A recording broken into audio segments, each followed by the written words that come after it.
Hello, this is Dr. Steve Schrum from Holly Tree Animal Hospital. I'm the owner of this animal hospital and one of our veterinarians. Been here in the upstate since 1994. I'm a graduate of North Carolina State University. Did my undergraduate work there with a biochemistry degree, and did 4 years in veterinary school there as well. So it's an 8-year track to get yourself into and out of veterinary school. I spent a year practicing on the Outer Banks of North Carolina near Cape Hatteras, and then I spent 3 years in Central Florida near Ocala, Florida, as a mixed animal practitioner. I saw cows, I saw horses, I saw pigs, and a lot of dogs and cats.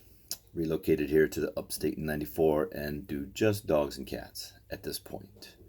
Um, so I was one of those kids that just always wanted to be a veterinarian.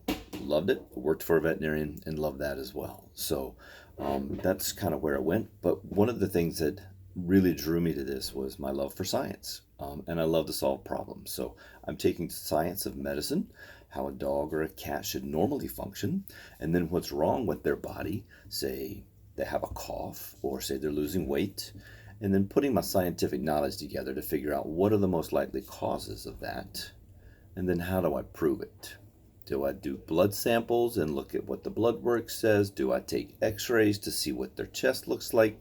Um, all of that comes from our physical exam that just shows me what's really wrong and not perfect with this pet, and then put all that together to solve the problem.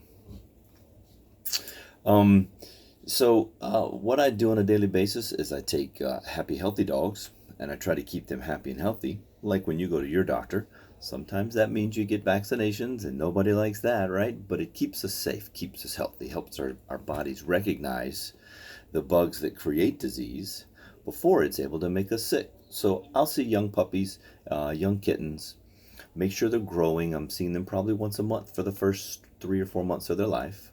And then make sure they're growing well, make sure that we're giving them the vaccines they need, make sure we're answering all the questions their parents have about how to keep them healthy, just like your pediatrician does for you.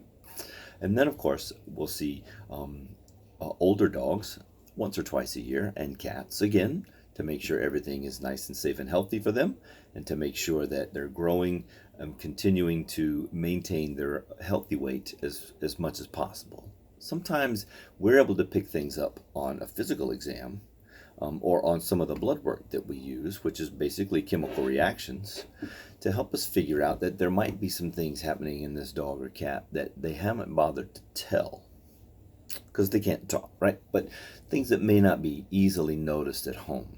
So, for instance, we can say, whoa, your dog's gained 20 pounds this year. That's not healthy. Or, hey, your dog's lost about 10 pounds this year.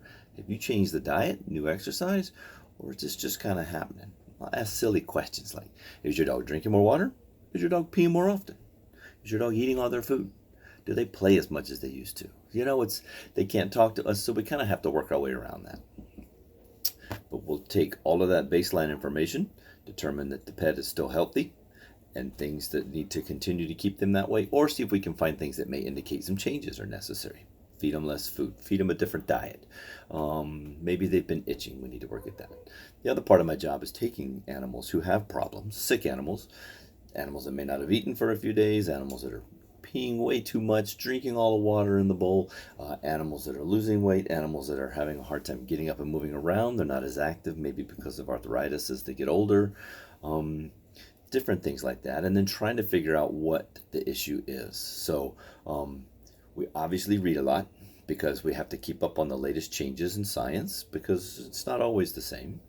We definitely do a lot of math here in veterinary medicine because we have to take each drug and figure out how much of that drug goes into each animal based on how much they weigh. And my patients can range from a 2-pound kitten to a 160-pound Great Dane. That's a lot of math that we do right there. Lots and lots of math.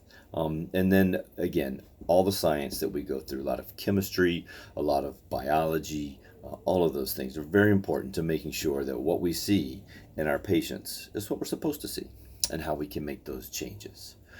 So the best part of my job is probably dealing with puppies and kittens. I really enjoy working with people. Dogs and cats, they don't walk to the vet by themselves, and they don't come in and tell me what's wrong. They won't take their medicines on their own. They won't let me do tests without permission. They don't tell me what's up. I can't figure it out. And they don't have their own credit card to pay me so I can pay my staff members so we can all go home and buy groceries and have a nice job, right? So I have to be able to communicate with people. I have to be able to talk to mom and dad. This is what the problem is. This is where you need to intervene. This is what steps we need to take. A lot like your pediatrician does with your mom and dad. Like, oh, hey, wait, I think we might have the flu in this kid. Can I do a test to make sure?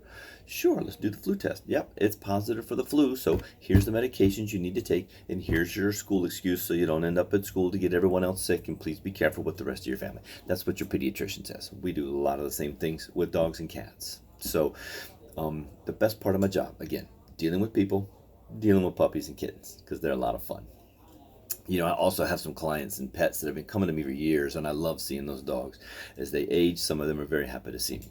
I think the hardest part of our job is helping people when their pets get really old, or when their pets get really sick, and their pets are going to pass away. It's difficult for us. You know, nobody wants to lose a pet, and we don't like to lose them either. So we know how it feels when we've lost our own pets. We can imagine what it feels like for our clients when they lose a pet. So that's a more difficult job as well. So long-term career goals for me started with wanting to own my own practice. You know, that eventually turns into wanting to retire. Not anytime soon, but that's kind of the way everything works. And the things that I would tell you about any career that you're looking for, all right, is try to get some experience in that, preferably in high school or early college years, to know if that's what you really want to do. You know, you come to the vet, you see us in the office, your puppy gets a shot, your puppy's happy with us, and your puppy leaves. But when you go behind the door, you know, get back in the back. The dogs aren't always happy to be here. The cats aren't always happy with us. We have to find ways to work with them that they don't really understand. There's lots of pee and poop back behind that door too that we got to keep clean, right? And a lot of barking. So it really makes a lot of sense to just know what's happening before you jump into it, right? Save yourself a lot of issues. I had a very good friend who went halfway through veterinary school and decided, hey, this isn't for me. And that was a lot of effort for him to change and move on in another direction. It's very difficult. So figure it out early, get a job, get some experience. And then when you're given an interview, you know, you just got to be open and honest about who you are. Answer the questions the best you can.